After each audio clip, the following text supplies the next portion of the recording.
We're back with another episode of Corpse Club, the official podcast of DailyDead.com. I'm one of your co-hosts, Jonathan James, and I'm joined today by Derek Anderson, Scott Drebit, and, of course, Tamika Jones. Today, we're going to be talking everything It Chapter 2. One of the biggest horror movies to be released this year, highly anticipated after the monstrous success that was the first It. And we're going to spend the whole episode talking about it, what we liked, what we loved, what we didn't like, and how we compare it to the first and to the book and to the miniseries. So before we chat about everything It, I do want to warn our listeners that we'll be jumping right into spoilers. Anything is fair game, so if you haven't seen it, feel free to tune out, come back to this episode. Otherwise, join us as we dive into anything and everything It Chapter 2.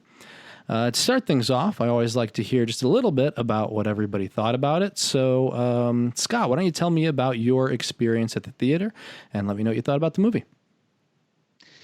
All right. Well, we saw it yesterday. It's only a day old in my memory, and it wasn't a packed house, which for a Sunday was kind of interesting, but there was enough people there.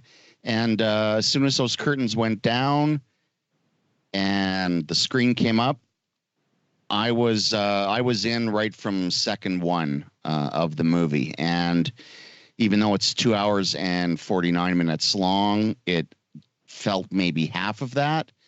I think I like it even better than the first movie. As someone who hasn't read the source material, there was a lot of surprises in store for me because there's a lot in here that isn't in the original miniseries. So that was the only thing I have to base it on. So, yeah, my initial reaction is I'm kind of in love with it, and I like it better than the first movie, and I really, really like the first movie. It's big and it's weird, and I salute the studio for rolling the dice on this project because it's really some weird, trippy stuff. And to shove it out there in a pretty hard R rating for audiences is something else. So yeah, big how do you do honk of the horn from me over here. Yeah, I'm honking that horn right with you, Scott. I really enjoyed the movie. I saw it on Saturday late afternoon, and it was kind of I knew I was going to see it before we recorded this episode, obviously, but it's kind of a spur of the moment. Just got home and kind of was like, wow, I really want to see this. I texted my friend Zach because I knew he really wanted to see it, and we were able to just fly by the seat of our pants and get to the theater just in the nick of time. And it was almost sold out when we went, and so we were in the second row. Usually I don't sit that close to the screen. I remember seeing The Phantom Menace in like the first row, which was really cool. But I do not make a habit of seeing movies in the second row because you just kind of feel like you're watching someone play ping pong. But in this case, I think it actually it actually worked even better because there's so many, like you said, Scott, trippy moments in this movie that I felt even more immersed in what was going on. And so it was really fun to actually sit that close to the screen. And the audience was really into the movie. There was everyone was very respectful, but super into it and kind of a little audible in the right moments. It was just really fun to watch that with a packed theater.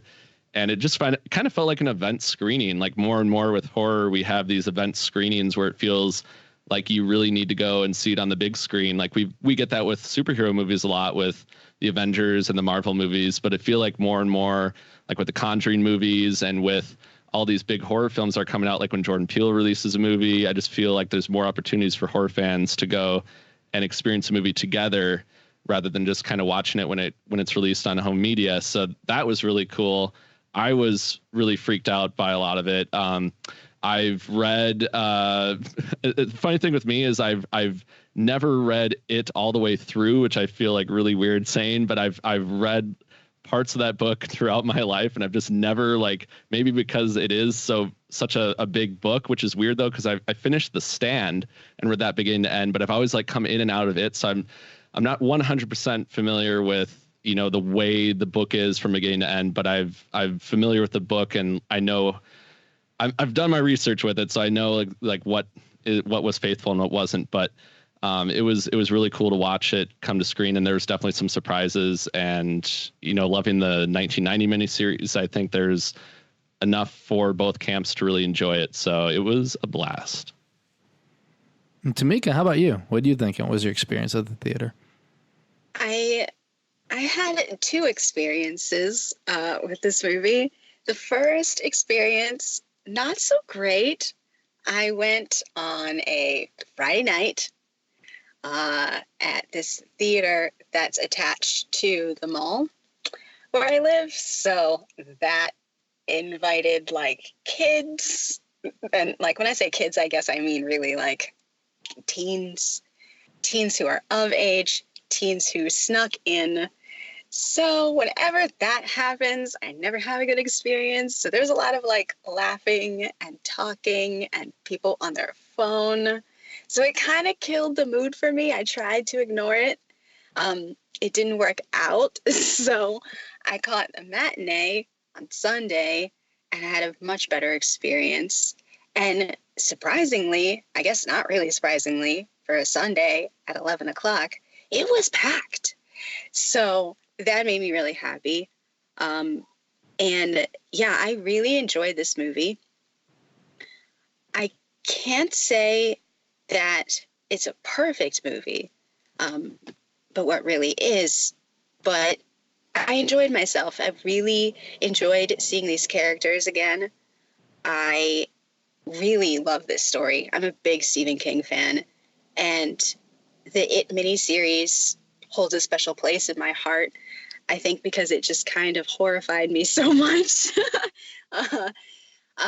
So I was so entertained and I was so excited to see everyone again and to see the adult versions of the Losers Club and Pennywise, that I forgave some things that I'm sure we will bring up later. Looking forward to Intriguing. That discussion. Oh, okay, because good. I have some things, some questions, but no, I didn't mind the runtime so much. I heard well, I don't know if this is completely true, but I heard that there might be a 6-hour version that might come out or be released at some point. I would be really interested to see that. Maybe that would clear up some issues that I have. But I read something about like a 4-hour version or somewhere along those lines. Maybe there is a third 6-hour, but yeah, it sounds like kind of like Once Upon a Time in Hollywood. There's definitely some footage that's on the cutting room floor that Andy would like included in the movie. Oh, okay. Because I'm definitely all for that. I would love to see that. I wasn't bothered by the runtime at all. I could have stayed in Derry. That sounds really kind of weird. But I mean, other than the murderous clown entity, it seems like a charming enough town. You know, the general store, the Paramount Theater. So, yeah, I could definitely watch this again. This is a repeat watch for me. Oh, yeah. Sure. And I'm going to be seeing it for a second time tomorrow, and I'm really curious how it'll hold up because, like you, I didn't feel like it was too long. I almost felt like I could have just lived in that world another hour. But I'm really curious what that'll feel like a second time around. But I'm just excited to re-experience everything again. Like I feel ready to go back to Derry again already. So I think that's a good sign. Or I'm just crazy. You didn't even have to wait 27 years. Right. Yeah. Just to jump in real quick, Derek, when you're talking about Andy, just so there's no confusion. Oh, man. Are you talking about the director, Andy Muschietti? Yeah, I'm glad you brought that up because it made it sound like, Andy from down the street who just happened to direct It Chapter 2. No, see, we're outing Derek here because, and I'm just going to do it. When Derek and sometimes we have a tough time with pronouncing different people's last names or first names, right? It's not always easy, and sometimes you don't hear it spoken out loud. You read it so many times, and you don't always know it. We do make a habit, or at least I do make a habit when I interview people or getting ready for the podcast to pull up an interview or pull up a soundbite so I can try to get their last name. Doesn't always happen. In this case, it did, so we know it's Muschietti. But when you're not so sure, then we've noticed that Derek's been just dropping the first name like they're best friends. As I had mentioned to some of you after Corpse Club last time we recorded, my father was the holdout for watching it. I usually will take my family to go see horror movies with me on the big screen. When the first It came out, I dragged my mom. She thought it looked scary, and she loves horror movies. I'm like, no, you're coming with us. And she enjoyed it. Couldn't get my dad to go. He's like, no, it's killer clowns. Like, I don't want to see it. There's human on human violence. He doesn't like that stuff. He'll like the more supernatural stuff. He doesn't like, again, the human on human violence. So it was his birthday, August 31st. And the night before, like around 11 o'clock, I'm like, I'm coming over. We're going to watch it. So we watched the first It. So as it turns over to his birthday, I did make him watch the first one. He actually did enjoy it. He said he had a good time. And so I bought tickets for It Chapter 2 and dragged him to that as well. And so I saw it, my mom, my dad, and my wife, Christy. We all saw it on the big screen. We had some issues with the theater, which I won't waste a lot of time talking about, but it's been a big pain in the ass over here where I live, where it's hard for us to go see a theater where either the projector or the projection isn't blurry or the projector doesn't cut out or they just don't start. And in this case, the movie just didn't start. And then we're waiting there for like 10 minutes and everybody's waiting. And then I realized that they probably didn't realize that the movie didn't start. So I had to go over there and then get them to start it. And they didn't turn the lights off. Thankfully, I got through that stuff so that we could enjoy the movie. We had a good time.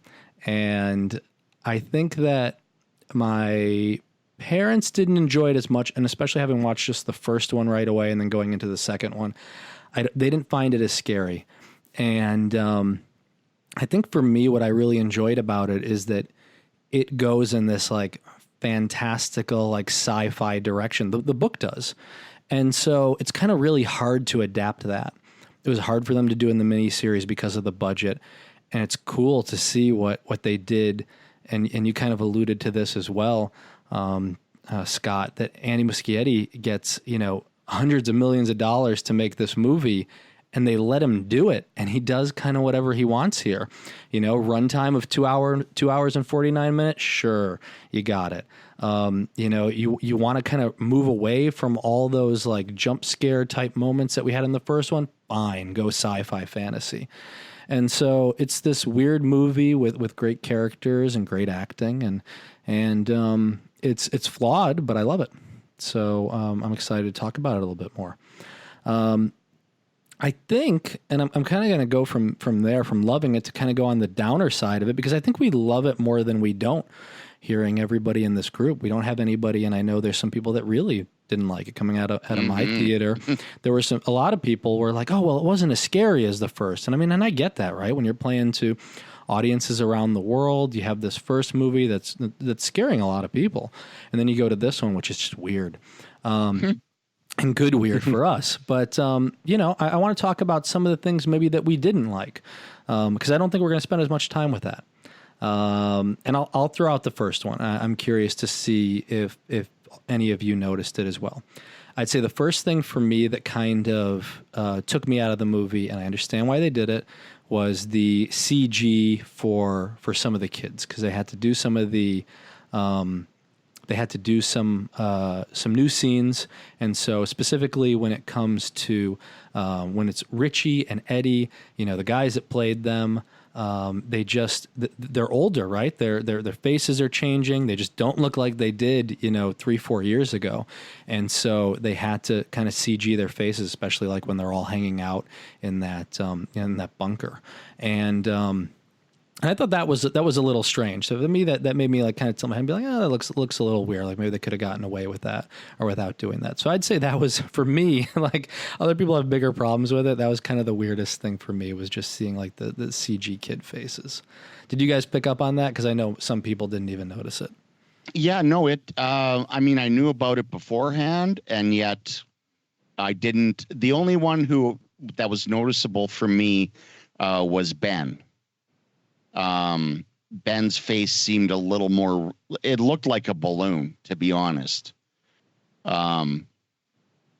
I think to match how he looked in the first movie, but it looked like a balloon with like eyes and a mouth and a nose on it.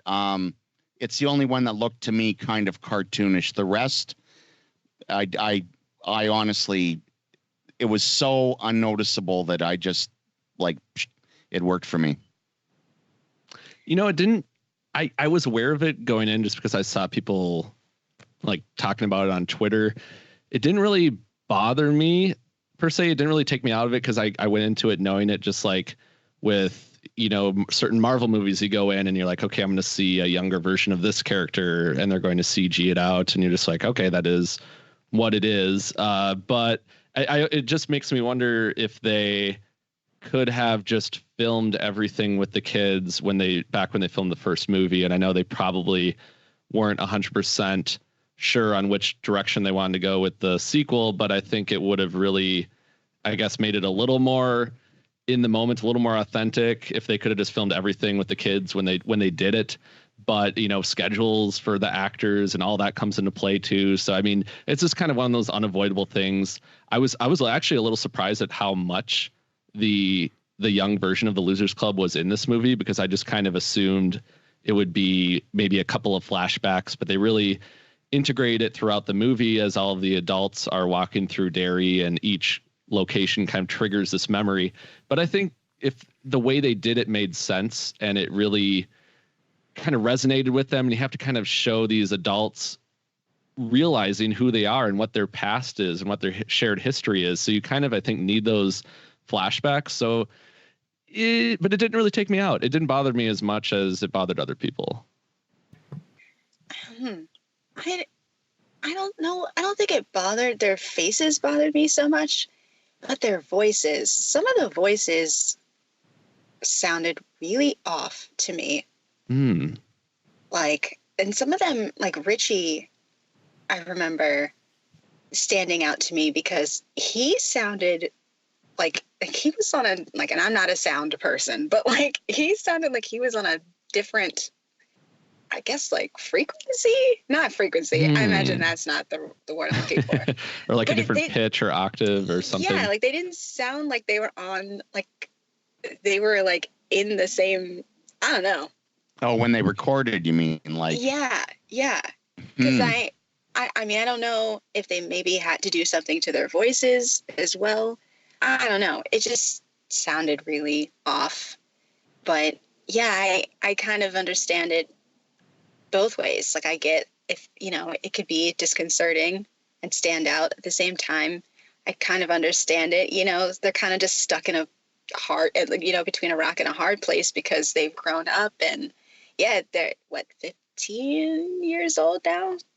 Yeah, something like that. Somewhere in that ballpark. Yeah. So yeah, they're not gonna look like, you know, they did. Okay, so a follow-up question then would be, because again, a lot of the complaints that I've read in reviews that were, you know, tilted towards the negative or just on social media was that there was too much of the kids that was kind of taking away from the adult story. And I think they were in danger of doing that, but I don't think I think they skirted it nicely. But I think if they had done any more segments with the kids, then I think it would have bothered me, because I love the adult versions so much. And I've already seen the kids, even though I love the kids, and they're absolutely necessary to the story of chapter 2 as well. But I was just wondering what you guys think, because I know that's one that's been floating around out there as well. You know, I can see why it would take people out of the story, and some of those scenes going back to the kids are a little bit longer. They're not, you know, they stay in those moments longer than maybe you'd expect, because I guess you could still do them kind of going around town and having these memories triggered and just not spending these scenes in the past as long as they did. But you know, that cast still has such a great chemistry, and I really like watching the Young Losers Club as well. But like you said, I mean, the adult losers are really fascinating in their own right. So I wouldn't have minded if they had just stayed with them the whole movie, to be honest. I wasn't going into this thinking like, well, they better have, the Young Losers Club in it, or I'm not going to be happy. I mean, I think it would have been fun to even just use previous footage from the first one.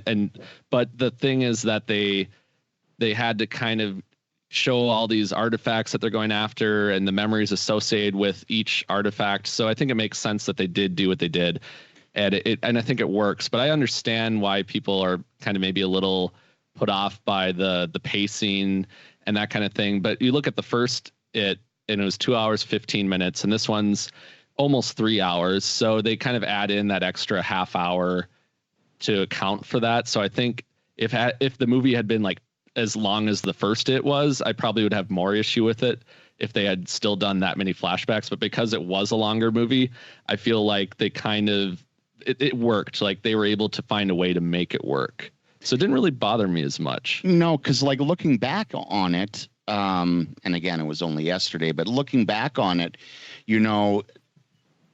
for me, there wasn't any extra scenes that didn't have to be there. Like everything that the Young Losers Club added in this new chapter was essential to informing who they become as adults. They weren't just they weren't just like throwaway scenes. And if they weren't informing their character, then they were informing the plot, right?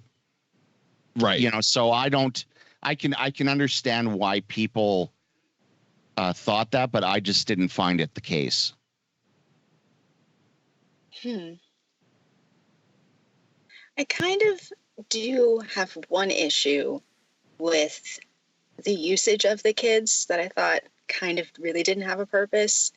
For lack of a better word, the last time on, like that portion with the kids, like doing like a recap. And I thought in my mind, oh my God, this is like on like sitcoms when they do like, last week on, or, I thought that was a little much. But other than that, because I don't know, I feel like most people remember, I think so, right? Remember what happened in It Chapter 1. So that felt kind of like, remember? Like, you like these kids, remember? Here you go. Like, no, we're good. Let's get into the story. We're good. No. We're good. Let's just get into this. But that was my only issue with the kids and the flashbacks or anything. Like, actually, no, there is one other thing, but I feel like I'm getting ahead of myself. Spread it out, girls. Spread it out. Yeah, we're going to spread it out. Okay. Yeah. Well, yeah. I will say that, I think one of the best things in this movie is the queer subtext that they have surrounding Richie's character. And you don't get that or at least I didn't feel that we were getting that in the first movie. No. We certainly, it's in, and I say subtext, but really it's front and center from the very beginning of the movie. But to bring it all together into this film, you need to go back to the past because they need to kind of introduce that or reintroduce that into Richie's character. And we get that in the backstory and it makes sense. And then you see, Pennywise using it against him. And it's such a strong piece of the overall story and of Richie's story. But to me, it feels like it's one of the more powerful themes and segments of the movie. You don't get that without going to the past. It doesn't play as well without getting that backstory. Now, was that in the book? And again, I haven't read the book, but I don't recall anything like that in the miniseries. It's certainly not in the miniseries. You know, I haven't read the intro, or I haven't read the book since I was in grade school. But I do recall that the intro in It Chapter 2 is the beginning of the book, so that they certainly do have that in there. So because there were some people, and there has been some discussion that, and even I had this discussion with my mother who said, that the beginning of the movie and that guy being beaten up was excessive. It was too much for her, to the point where if they had more of that in this movie, that she was going to walk out, because it made her uncomfortable. And again, she felt it was excessive. And it's interesting because people go, excuse me, I was talking to her about this, and I was saying, people go to movies for all kinds of different reasons. And some people go to just be entertained, and some directors just want to entertain. What I think is interesting is that Andy Muschietti has, again, this platform. It seems like he uses this to get this message out and really push this, where I feel like had either it been a lesser director or more studio intervention, he wouldn't have gotten that.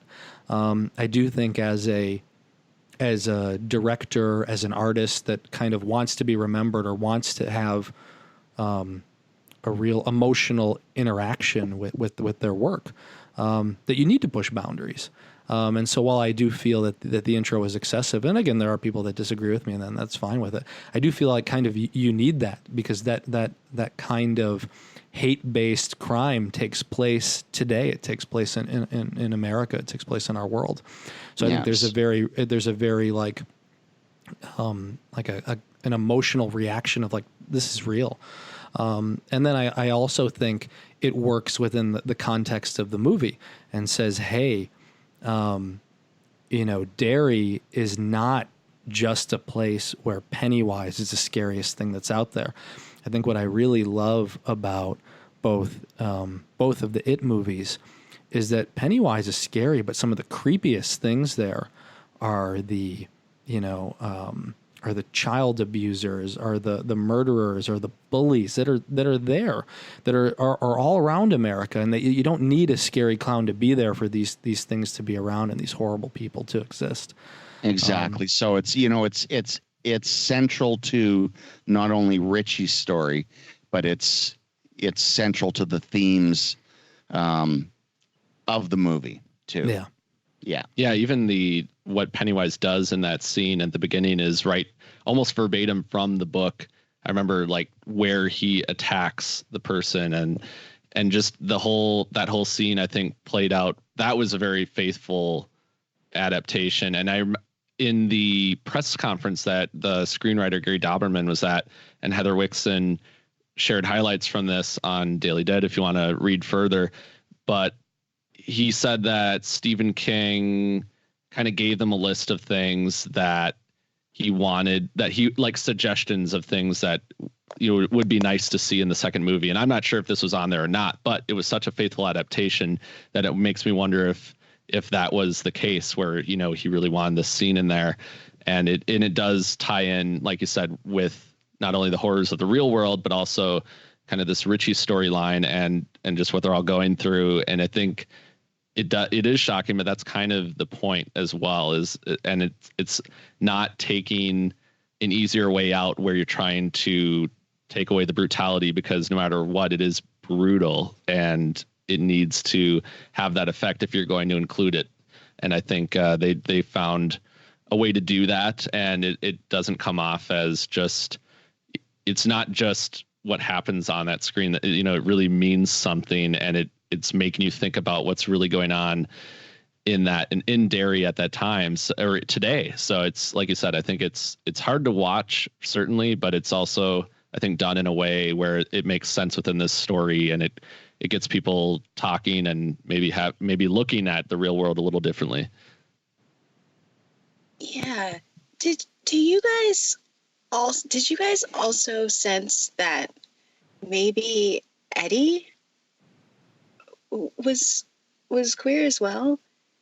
Like, I don't know. I got like, there's some, I don't know, I guess I picked up on some like low-lying subtext there, but that could just be me, because I always kind of felt like that about Eddie's character. Even in the mini series, I got the impression that maybe that he was like another gay character. Am I just alone in that, or? No, I don't think so. I don't think it's as apparent, but clearly there was a relationship, and you can even see when they're in the bunker and they're kids and they're very comfortable. And again, I don't know I don't recall exactly what the relationship was in the book. But I think one of the things that the movie tries to cover, or at least to me, is that Derry, or that society, didn't allow whether it was Richie or whether it was people, whoever, to be the kind of people they want to be, to grow up and to be a kid, to grow up and to feel the way that you want to feel, right?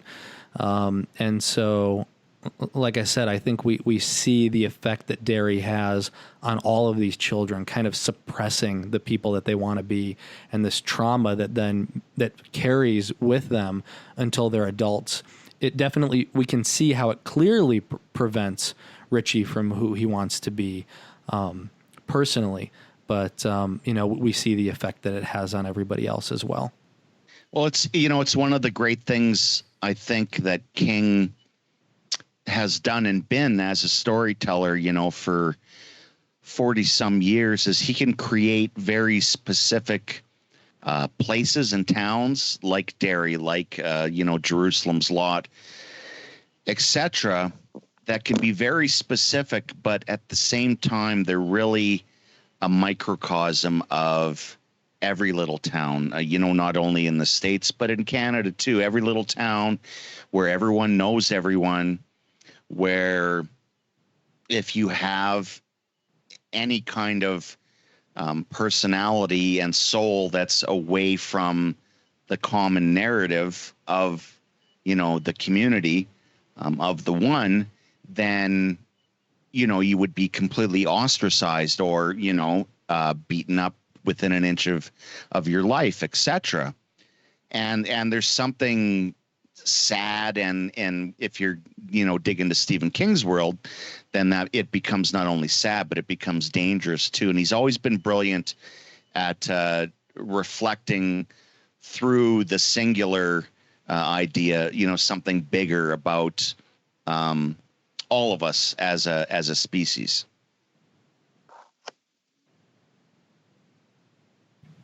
Yeah, absolutely. But that's just me. No, I was.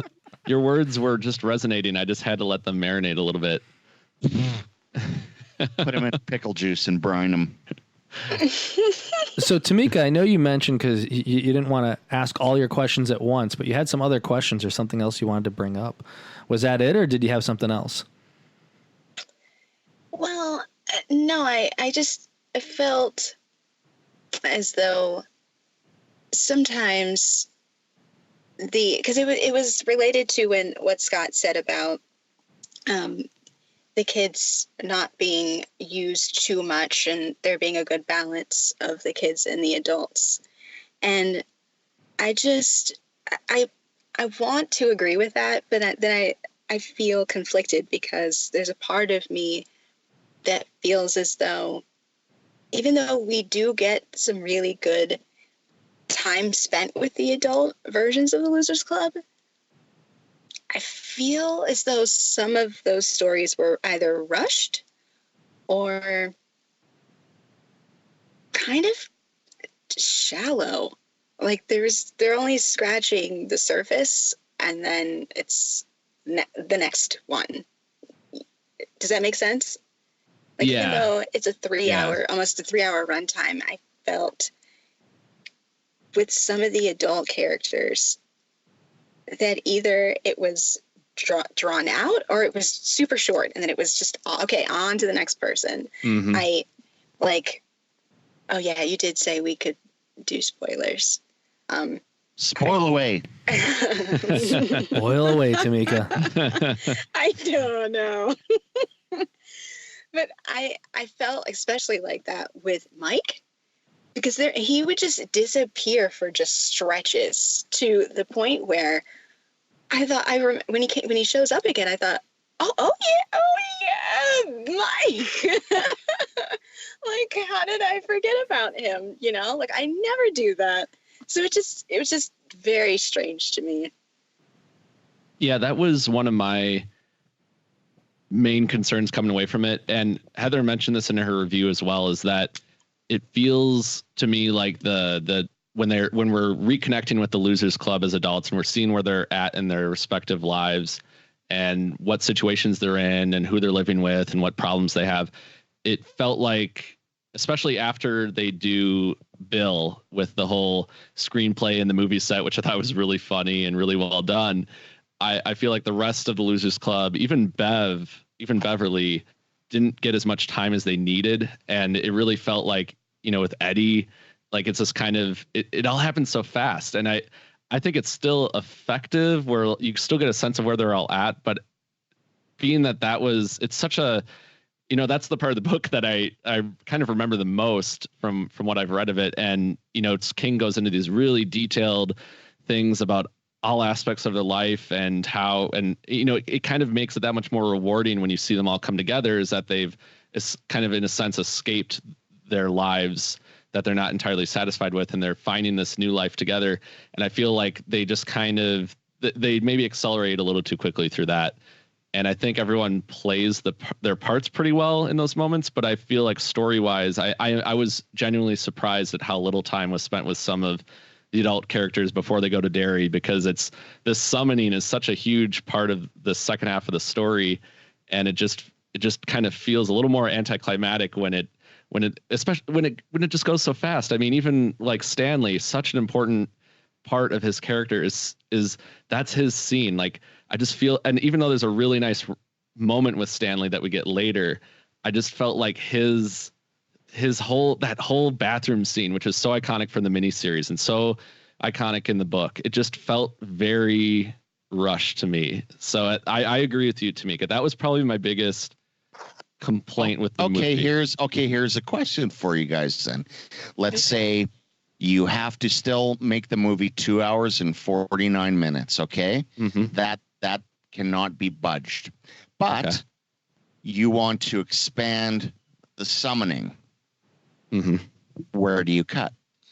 I would cut the flashback, some of the flashback scenes, not all, but some.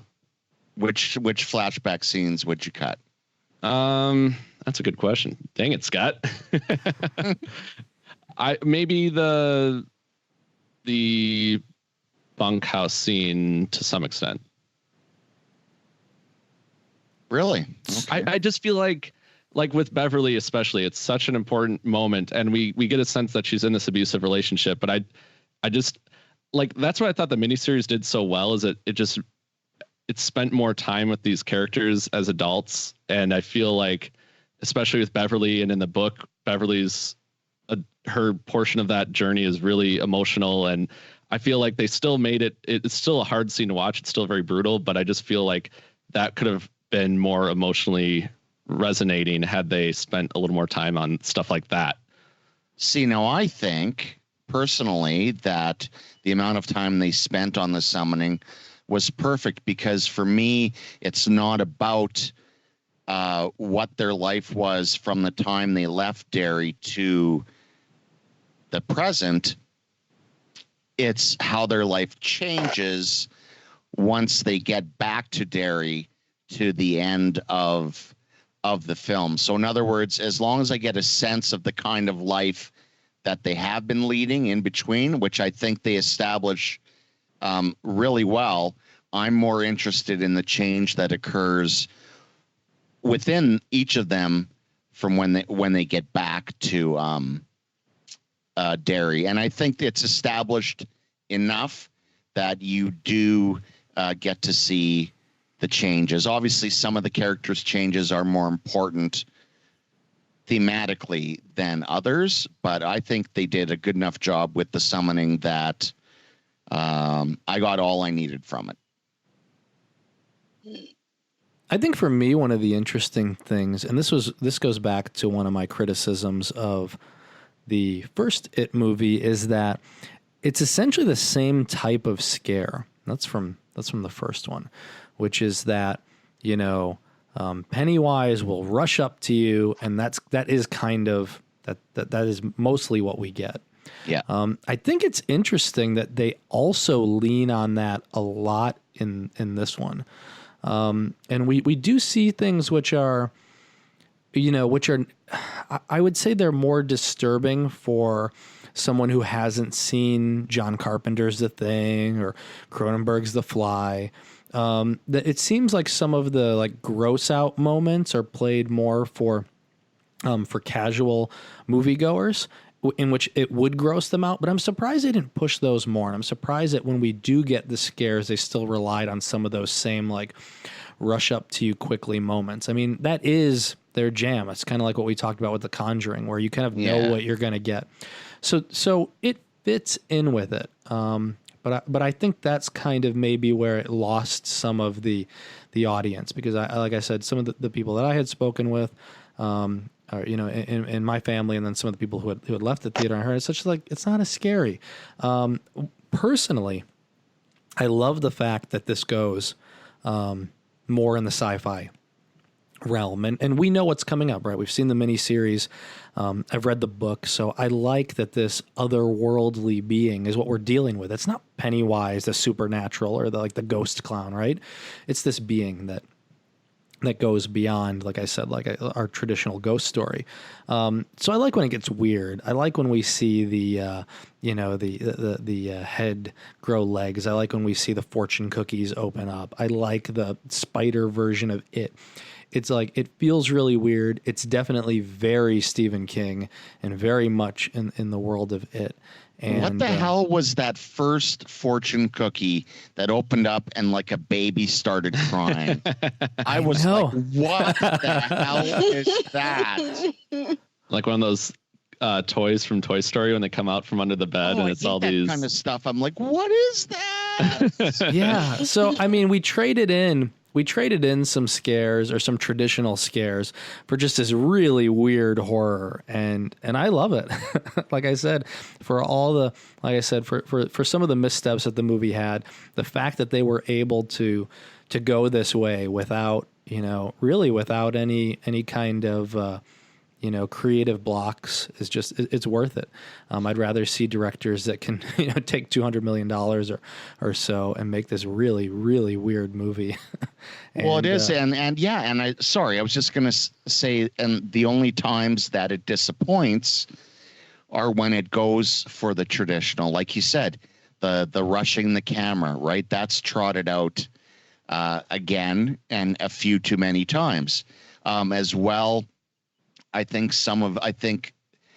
they go about one step too far with the humor in spots where I think it should have been, a little more serious. There was another wisecrack. I thought that could have been toned down a bit, but you know what? Those seem like studio notes.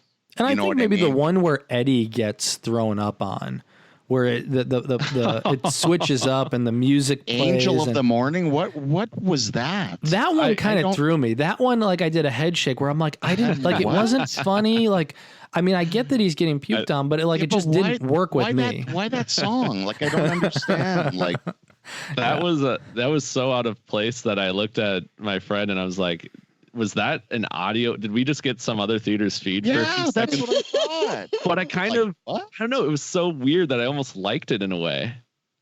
Well, Just and that's the thing, right? As Jonathan was saying, this thing is so, other than that, and like I said, those feel like that seems like standard stuff. Everything else surrounding it, for the most part, is, we should really be thankful that we get stuff like this from directors like Muschietti. See, I screwed it up already. Look at that. I knew I would. It's not just me this time. No, it's always me. Everyone knows that.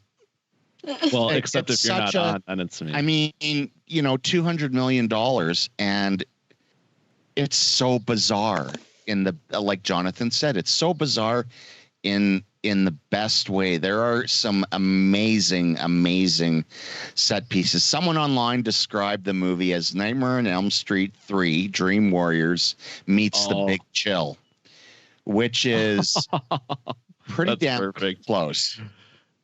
Well, and looking at it, it looks like the budget might have only been about 60 to 70 million, but still, that's it. A lot of, yeah. Well, according to Wikipedia, I'm seeing some other things online. Low. Well, you know what though, you seems still low. have to, and this is what I mentioned. You might have the production budget, but by the time you get people to different conventions, and by the time you pay for all the advertising, and your marketing budget blows that up. And for a global release like this, you're looking at in excess of $100 million for sure to get one of these big releases out the door. So it is an investment. They're saying, hey, like, you go as weird as you want. We'll give you as much money to do it, and we're going to invest, X million dollars to promote it and tell people it's great. Yeah, and it's still, I mean, even if it is only 60, that's like 3 times as much as a Conjuring budget or something like that, even for production. So they're still letting them have a lot of fun in post-production with creating these effects. And it really, like, I know some of the scares might have been a little repetitive. I do agree with that, but it still freaked me out quite a bit. Like I was a little on edge, especially even like the apartment scene, which the first trailer they released, like half of the trailer was that apartment scene, and beat for beat what that scene's going to be like. It was still super effective. Well, until the trailer, they don't show the full monster. Right. Yeah, that's true. I mean, the full monster was not at all what I expected, and it was straight out of like Freddy Krueger's nightmare. So I love how they had some surprises up their sleeve, and it felt almost like a really twisted, like old school Disney movie, just with because it seemed like it was all this really dark magic that Pennywise was doing this time around, where he was making things come to life, and it just felt like instead of these butterflies and birds going around, we have these little baby creatures and vomit and like all these really weird otherworldly creations that were coming to life with CG. And I think for the most part, you kind of see, okay, that's CG, that's practical, that's probably a mix of the two, but it didn't really take me out of it, just because it feels like the movie is so trippy anyway that who knows, like, how, what they're seeing like what these characters are seeing. It kind of like puts you in that surreal state of mind. So I think it actually works in a way, how they kind of lean on the CG in some cases. And there's still some great practical effects work for sure. I mean, Pennywise's makeup alone is still so good. And I think that makeup effects team is so good at finding ways to make Pennywise really freaky, and that a lot of that is practical. But I loved some of the just demented, like Disney-esque kind of stuff that they did, and I think it really worked and was very haunting in many ways. And you see, that's another complaint that'll several people brought up, is that they wanted more of Pennywise the clown as opposed to it in all its different, mutations, right? So, but it's a double-edged sword. The character itself became so, immediately iconic through that first movie that your regular moviegoers going back are going to want to see more of Skarsgård as Pennywise. And again, not having read the book, but knowing, of course, that it, has many variations, that didn't bother me. But I could imagine for the regular theater goer who wanted more of Pennywise, that was also a little bit of a disappointment. I do want to jump in for a second just to give some credit, because Scott, you had mentioned that somebody had said that it was Chapter 2 is A Nightmare on Elm Street 3 meets The Big Chill. That was Adam Frazier. Right. He has written for us before, so I want to make sure to give him a shout out. We want to give credit when we can. I remembered that quote right away because I had seen it as well. So just a little break in the discussion to give credit where credit's due. Thanks, Adam. That's a beauty. Yeah, shouts to Adam. Yeah. But I also will do want to say I agree with Scott here. There were I think there were people who definitely wanted more of the Pennywise we saw in the first movie. I don't know if they can really reproduce that, and I think that we got what we were going to get. And I think Bill Skarsgård made it his own. He made it iconic. We have that movie. I'm kind of glad that they didn't I'm glad that they leaned into, Spider Pennywise. Oh, but still, I think maybe my favorite Pennywise moment out of both movies is the girl under the bleachers. Oh my gosh, yeah. Oh god. That was oh my god. I don't think he was creepier than he's been just in that moment. Yeah. Yeah, I think and that's the girl too that we see at the beginning of the movie, right? In the carnival. Yeah. She gets the stuffed animal. Yeah, it's super creepy. And the way that he preys upon her insecurities, with her appearance and everything is just super malevolent. And I remember, I think it was, again, at those press conferences, Heather was at, Andy Muschietti, there we go, was talking about that and how like Pennywise realized that she was a little too smart for him. So he actually like preyed on her good nature and started crying and that kind of thing. And then saying that he can kind of make her worries go away in a sense. So that was, it was so disturbing on so many levels. And then like all these people are just sitting right above them and it's just happening right there. So I think I thought they really weaved that stuff in really nicely, like the current attacks. And even after the Adult Losers Club gets there, we still have that great like funhouse scene. So I thought they really did a good job of like showing what Pennywise is capable of 27 years later, how he's still like just as evil as ever, and like how he's basically going after like a new batch of like Georgies and like on that younger generation. And then it really kind of adds this sense of urgency while the Adult Losers Club is trying to figure out all their stuff. So I thought that actually really helped with the pacing too. But you're right, that bleacher scene was just so disturbing on so many levels. And before I forget, because I almost forgot, before we started recording, we're talking about some of the cast members, talking about some of the names, and Isaiah Mustafa comes up, and I knew what he was from, but Scott and Derek did not realize that he was from something, which, Tamika, I will have you talk about how excited you were to see him. Wow. The Old Spice guy. Yes, he's the Old Spice guy. Why do you have to shame us like that? Like, seriously.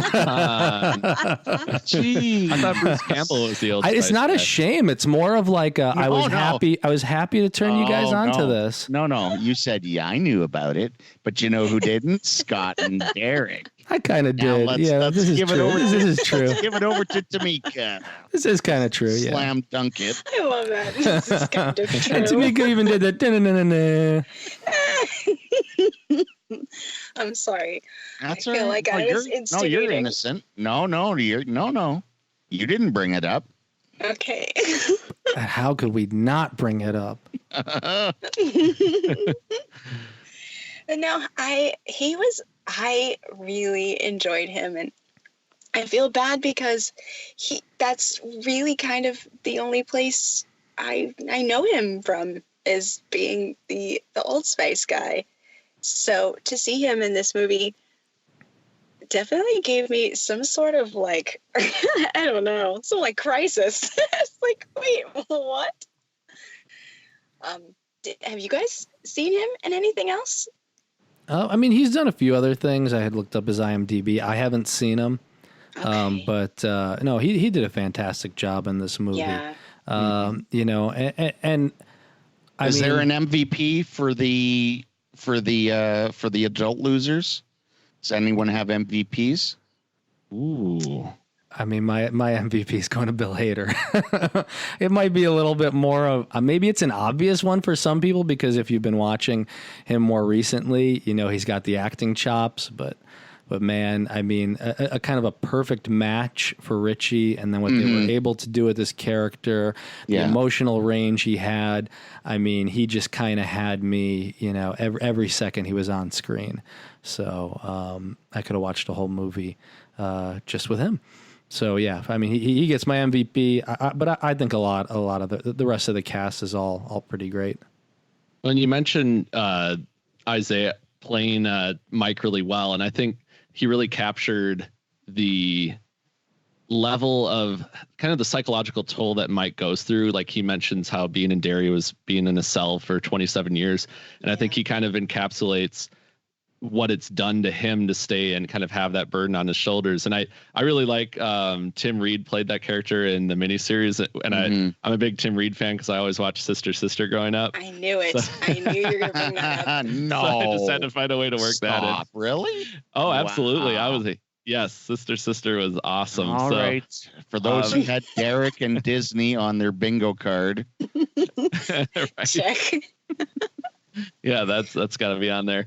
But yeah, I thought Mike was done really interestingly. I almost could have used a little more Mike in this one because, like you, Tamika, I felt like he kind of takes a back seat at certain parts in the story when I think it would have been better to have him at the forefront. But I really liked him. But my MVP, gosh, if we were going to do MVPs for Adult Losers Club, I would maybe go with James Ransone as Eddie because he was, I was expecting Bill Hader to be kind of a wise ass and have like the comedic moments as Richie, and he definitely delivered. And I think he's really perfectly cast in the movie. But James like really surprised me, like as Eddie. Like I thought that character. I mean, Eddie was played great in the first movie as well, and he has all these idiosyncrasies and he's very animated and everything. But man, James just brought him like so believably to life as an adult, and was so unexpectedly funny in his own right. Like that whole encounter with Henry Bowers was so bizarre and awesome and so unexpected how that all played out that I was just ready to give James the MVP right then and there, no matter what happened after that in the movie. I just thought it was so perfectly done. Yeah, no, he's really great. He's really great. The whole adult crew is great too. Chastain, Jessica Chastain, I thought was really good as Beverly, and has to do, quite a bit of heavy lifting, being the only female in the Losers Club. It's a different perspective, and her story is, super heavy. As far as Mike goes, I think the amount of time that Mike has given, and Isaiah is wonderful, but his, covers one of the central themes of the movie, I thought, so well, and the way it ends, and it really, his storyline shows a big ray of hope, right? Because it shows that you can move past, your past, right? You can move forward. Time marches on, and you should be in the present and look for the future, which is a big theme, of the movie. It's letting go of that baggage, much as the other big one is Richie as well, right? He has so much baggage that he's held on to for so many years that, it's kind of his salvation that he's able to admit who he is and be better for it, So I think all the adult ones get good arcs. Even the Stanley, I didn't think it was that big of a part in the original miniseries with Richard Mazer. I didn't think it was that big in the original either, unless I'm misremembering it, which is, quite possible. So, and I think, and Stanley, as you said, Derek, Stanley gets that great moment at the end of the movie with the letters where he gets to talk to all of them. Yeah. And there's just a lot of poignant things and weird things. And it's just it's kind of a miracle that this 2-picture thing came off as well as it did, when it could have been, an utter disaster. Yeah, it felt like it was the perfect amount of time too. We had 2 years before this one came out, and it felt like it was, like I said, we didn't have to wait 27 years. But yeah, I agree. I think, I have those little minor tweaks, like little gripes about it. But overall, though, I mean, I absolutely loved it. And I think, and I'm a big fan of the miniseries too. Like, I really do enjoy that. I know that one definitely has its fans. It definitely has its detractors. But, I think both can be appreciated. And I'd love to see like some major like combo release of these two come out with a bunch of deleted scenes. So if we want to go further, like I think at one of those press conferences they were talking about, there was a deleted scene with Mike Hanlon talking to Pennywise and how it was kind of like a chess match where they were almost like confronting each other before stuff really goes down, kind of like feeling each other out a little bit, and stuff like that. Maybe not 100% necessary for the big screen version, but maybe cool to go and watch at a later time. So it'd be interesting to see what they do with those scenes. But overall, though, yeah, I mean, it is so much to fit in. Like you could do 3 movies, you could do the Hobbit route and just go full on It Chapter 3, and just do a new It with every movie is 27 years later, and you could just be like, well, this person was around, so we follow them now. But I think what they did is really remarkable, and no small task either. I mean, what Gary Dauberman had to do to kind of adapt the story as a screenwriter and kind of figure out what to include and what to add and what to kind of make up as well. Like that's a huge task. And when you're kind of editing Stephen King in a way, that's a little intimidating. So I think overall it definitely works. And Tamika, we didn't get your MVP, did we? I think so, because I think I may have sparked this conversation because So your MVP is Old Mike? Spice. Yes. Okay, good. Who said Old Spice? Scott did. Yeah, but no, Jonathan, I mean, we need yours. No, I already said it. I said Bill Hader. I was that's first, right. first to go. Shows how well I listen. But I think it's exactly right. But no, I think it's interesting because we keep bringing up Mike. I think one of the real interesting things about Mike is that, and I think this is played perfectly in the movie by Isaiah, is that he remembers everything. And I know obviously they mentioned that in the movie, but I think one of the important things to remember is he's all like he has all these memories. He is deeply friends with them. When they meet him, like it's like he's always known them. Like he's talking like you talk with your best friends, like you have this like natural rhythm. And so when he starts talking to them, and they don't catch up, I think that's played really wonderfully, because it's like he expects them to be at this level and showing that they lost this memory. They just need that time to come back where it hasn't been different for him. I also think it's great that I love you at the end when he says that on the phone to Bill, and it's like, for some of these people, they got to live their own lives. Some people had better lives than others.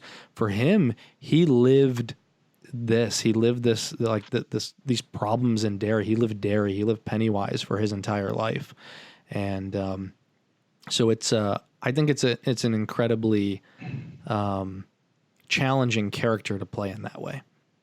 Definitely. Yeah. And, I really liked kind of talking about these adult characters, one that we've kind of mentioned a little bit, but I really liked how Henry Bowers was portrayed by Teach Grant, because I think he doesn't get as much screen time as I think some people expected, but man, he's like, you talk about people who are creepier than Pennywise. He is kind of creepier than Pennywise. And I love how they give him like this zombified version of Hochstetter that just drives him around, and you just feel like you're in a creep show wraparound story for a little bit. It's just so much fun. Yes. That like the way that all played out was so cool. And I think like Teach almost, and I know Teach is driven by Pennywise, but he almost becomes like this clown kind of character without the makeup. And I thought that was a really cool way to portray Henry, how he's just so manic and so psychopathic. And I know that's the kind of coming from the book and coming from the miniseries as well. But I think this particular portrayal was extra haunting, I thought. Every episode, I feel like someone comes up with a really good movie poster blurb. Derek, nice work. It's yes. A clown without makeup. Like, come Derek, see, you come get the and poster award. Nice. Yes. Wow. So that can go on the bingo card as well. So it wasn't my sister's sister reference. It was the clown without makeup. I would have thought it would have been the sister. Hashtag Twitches. Oh Oh my God. That's a whole other story. So, Tamika, I know you had another question for us. I think this was about the end of the movie or extra movies. What was your question? Yes, I was interested in this because I believe it was Derek that mentioned that maybe, he was open to them like stretching the movie out. So instead of two parts, it could be like three, like Lord of the Rings style or something. And it got me thinking, do you think there's any possibility for a prequel? I mean, I know that seems kind of like a stretch because, I mean, is there any sort of source? Is there any like source material? I don't think that's out of the realm of possibility because Gary Doberman, that's his specialty in writing. Well, there is actually, because remember, Kari Fukunaga was going to direct it originally. He wrote the first script for the first It movie, and much of the script that ended up being used in the final movie was his script. And if I recall correctly, his script did have a removed segment which covered the 1700s or the early 1900s. I don't recall specifically what the time period was, but it was in the past. And there certainly is there was material, or there was a callback. It wasn't as much of a like long like segment, or it wasn't like enough for a movie as much as it was just a segment. That being said, well, we know that they do like their franchises. I don't think we're going to see a sequel per se. And when Derek was talking about extra footage, or at least as I took it, we do know there's extra footage. There's supposed to be a director's cut of the first movie. That hasn't made it out yet. But we've heard about it. We know the extra footage exists. It seems like there's a 3-hour cut of the original movie that's director approved. It sounds like there's over 3 hours of the second one. So I believe, unless Derek, you have additional info, that the 6-hour cut that I'm aware of is, essentially stitching the first two movies together and making it one long movie. Yeah. Okay. My guess is that if they do release, or I guess when they release the director's cut, it'll be as one ultimate, like It Chapter 1, It Chapter 2 box set that'll be all in one. Because if they waited this long for the first one, I've got to imagine they're just going to wait until they can release everything in like one ultimate 3-figure edition that we can go and stock up on come Halloween time. Nah, come on. You're going to get first. You're going to get Chapter 1 special edition. Then you're going to get Chapter 2 special edition. Then after you snap those up 6 months later, then you get your box set with unreleased stuff. Oh, no, you hold on. Then it's unrated. Then it's the director's cut. Then it's the skipped a couple. Ultimate edition.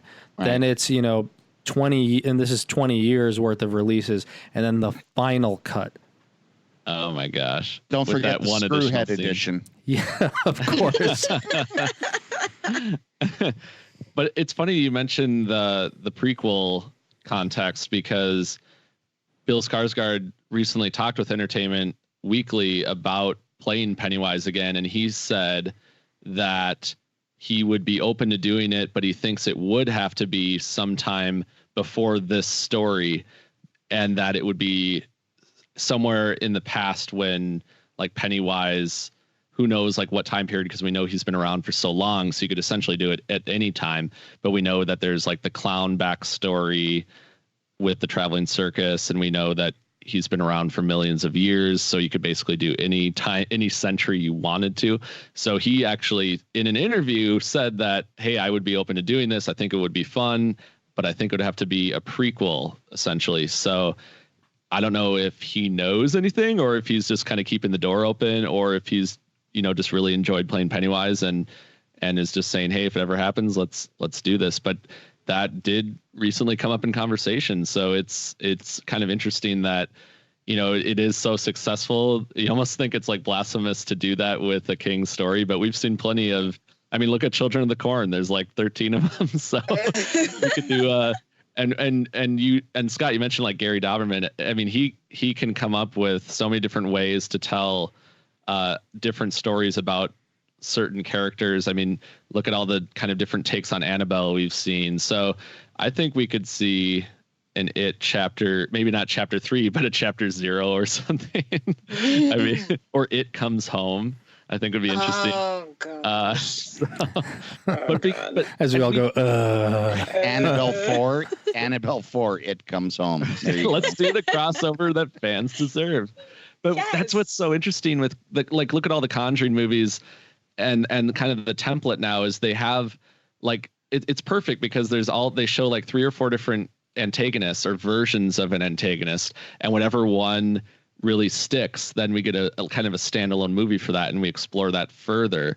So I think it would be kind of right up New Line Cinema's alley in a way to do something like that. But now that it's a little bit different. It's a storyline, so I'd be curious to see how they would do that. You know, if they decide to do it, that's fine, and of course I'll watch it. But I have to say, the 1-2 punch of It and It Chapter 2 is kind of perfect in its own imperfect way as it is, as a story that I'm more than satisfied with, this being its story. yeah, I'm good as well. I can also imagine a world where we get 5 prequels. But Well, I mean, they did open the door because the ritual of Chewed. Yes, I looked that up. Chewed. The storyline with the natives, right? Oh, right. Yeah. So I mean, they did kind of open some sort of door with that, so we could find out maybe why that didn't work, right? Yeah, we could. That who knows? We could go back to any century and see what it was doing, because he essentially like haunted these people over thousands of years. So like, what scared someone back in that time period? That would be kind of interesting. Yeah. Oh. Whoa. I know. And let's do it like let's go into space and like let's see what it's like. What does the It planet look like? Let's see. Maybe It this 4 is just, Bloodline. No. oh my god. Okay. Oh, God. Okay, everyone. Before it gets out of hand, Oh, we're cooking. I'm writing it right now. It 4 Okay. Bloodline. It Chapter 4, the Dream Master. oh my gosh. Yes. I knew we had to stop you. Well, isn't it funny too how like the last thing you see in the movie is a shout out to Nightmare on Elm Street 5?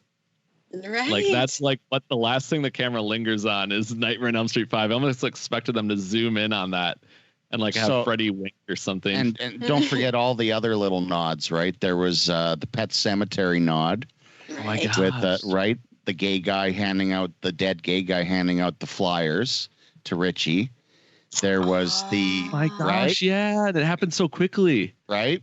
There was, of course, the thing moment with the head and Yes. The legs, head and the Like that was spider, almost and like then there Kramer- was when Bev was in the toilet stall, there was the "Here's Johnny." oh my gosh, yeah, wow.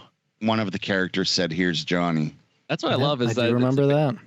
basically like it's kind of like a celebration of horror cinema, like both of these movies. Like they just really celebrate horror. Yeah. Just you gotta love that. Oh, yeah. That is cool. Man, they did some really freaky stuff, like with like the stuff that was like that, like you said, that whole stall thing with like all the faces appearing and trying to get in there. Oh my gosh. And I did not expect, like, I thought it was her dad that was going to come out of the shadows in the house. I did not expect, like, the creature from, like, Ritual or whatever. Like, that was so messed up. Or, like, I guess that's what the Blair Witch looked like or something in the new movie. Like, I did not expect that at all. That was so... And I we wonder, didn't even like, talk about Stephen King being in the movie. oh, my gosh. Yes. Come on now. Yeah, the cameo. Well, Oh my like God. what was so great about that too is that you expect, okay, he's going to be in it for a second, but no, he actually gets a full scene and he gets several lines of dialogue where he's really playing this character, and it goes beyond just being a cameo. Like it really felt, and it's some of the funniest moments in that movie are in that scene. So I thought that was really cool. And I do love the fact that they are giving him crap basically throughout the entire movie for not knowing how to end a movie or end a book. Oh my gosh. Yeah. That was awesome. That's a like it? constant Nope. complaint. Didn't like the ending. Ending sucked. Yeah. I mean, like, he has such a great sense of humor, you know? Oh yeah. Well, as he said Yeah, before, he's outlasted most of his critics. He's still here. He's he's got a new wave of movies. He's putting out books every year, multiple books. Like he's not slowing down. One of my favorites of his when I was just getting into him was I guess his last, before he came out as Richard Bachman, his last Bachman. Oh, the book, Thinner. regulars? No, Thinner. Before he came Thinner. out as, Thinner was the last one that he did as Richard Bachman before he was outed. Oh, I love Thinner. Yeah. That's one of my favorites actually too. That book needs to be done right because it has been done dirty on I never did screen. see I the watched film that again. adaptation. Oh, it is The Tom Holland one? awful. Really? It's not good. That's a really No. yeah, you're right. That's a really good book because it forces you to like almost sympathize with, because the protagonist isn't even like a great person necessarily. Like they're like everyone in that book is like kind of done something bad, but he makes you like go on. Like even the guy's like mobster friend is such a intriguing character, but he's just like this. He's done some horrible things, but I love how he like that's what Bachman did. Like he gave you these people that were kind of like out of a crime story that nobody like everyone had blood on their hands in those books. It was just a really good, simple, thrilling story, and I don't like the movie at all. As I think the biggest problem is who's the guy who played RoboCop in the third movie? This is like a trivia question. Robert David Burke or Patrick Robert Burke or Robert. Oh, Robert John Burke. Is it Robert John Burke? Yep. Plays the main character in Thinner. And he's it's definitely Robert John Burke because I cheated and looked on my phone. Well, I love Mr. Old Spice. Okay. It's like that. Yeah. But yeah, he's when he's as the overweight Billy, he's terrible. He mugs for the camera, and it's not. It's not a good. If you like the book, I promise you'll be disappointed in the movie. I can almost guarantee it. Yeah. Okay. Yeah. But I do. Yeah, that's some like The Running Man based on a Richard Bachman book, and now what's his name? Andre Overdal, if I'm saying that correctly. His next movie will be based on The Long Walk, which will be really interesting. So I'm excited. Like, it's funny because Richard Bachman, by association, like all of his stuff is kind of coming back now too. So maybe we'll see I could totally see him doing like a Blumhouse version of Thinner or something like that, or it's just like I'm all for it. It doesn't need a big budget. No, it's not a big budget. There's nothing big budget at all. It's a small story for sure. Yeah, I remember when they came out. Remember when they both, as I talk about them like they're separate people. Remember when they both came out with books? So it was Desperation, The Regulators. Yes. And they intertwined. So oh my gosh, I love both those books. Yeah, and I haven't read those in ages. It's the same. Like, doesn't he cross over with characters as well, where it's like different takes on the same character? If I remember correctly, I don't know if it's different takes, but there is a character crossover. That's right. Okay, because I remember reading those back to back like 10 years ago, and just being amazed at how he did that. It was almost like a kind of a magic act how he was able to intertwine those. And they're two kind of like completely different stories, but dang, those are good reads. And they did Desperation with like Ron Perlman as the sheriff. And that was like, I think that was like a 2-part miniseries or something like that. It was a miniseries. Okay. Yeah. I don't know if it was 2 parts, but they never did the Regulators though. They no, that's too weird. So. Yeah. Yeah. I remember that was like, and I don't have a huge recollection of it now. It's just like flashes, but like that cover, like reading that at the time was burned in my memory. Like, yeah. Did you read it in the 90s? Whenever it first came out, I mean, I have it in hardcover. I have both of them. Came out in 96. 96 is when I read it. Wow. Yeah, I can't. Yeah. Oh my gosh. Hey, one more quick note on, because I have to mention this. Regulators and Desperation, not only did they come out the same year, they came out the same day. Oh no, that 24th. Yeah, that I know. It was a double release. Okay. Yeah, that for sure I know. You could buy them at the same time. Yeah, because they were different authors. But even though everybody knew at the time, or at that time. Yeah. Wow. Yeah. Alan's sick. But anyway, Corpse Club listeners, thanks for sticking with us. We want to thank Brian, our amazingly talented engineer, for making us sound good each and every episode. And as always, we want to thank all of our Corpse Club listeners, including those of you who have signed up for a Corpse Club membership. Make sure to visit corpseclub.com to check out our latest episode and our backlog. And don't forget to rate and review us on Apple Podcasts. Every rating and review really helps. You can also find us on Google Play, SoundCloud, and all of your favorite podcast providers. We're also on YouTube, so make sure to check us out over there. If you want to get in touch anytime, you can reach out at contact@corpseclub.com. We're also on Twitter at Daily Dead News and at Corpse Club. We're on Instagram and Facebook under Corpse Club. Thanks again for listening, and until next time, stay scary.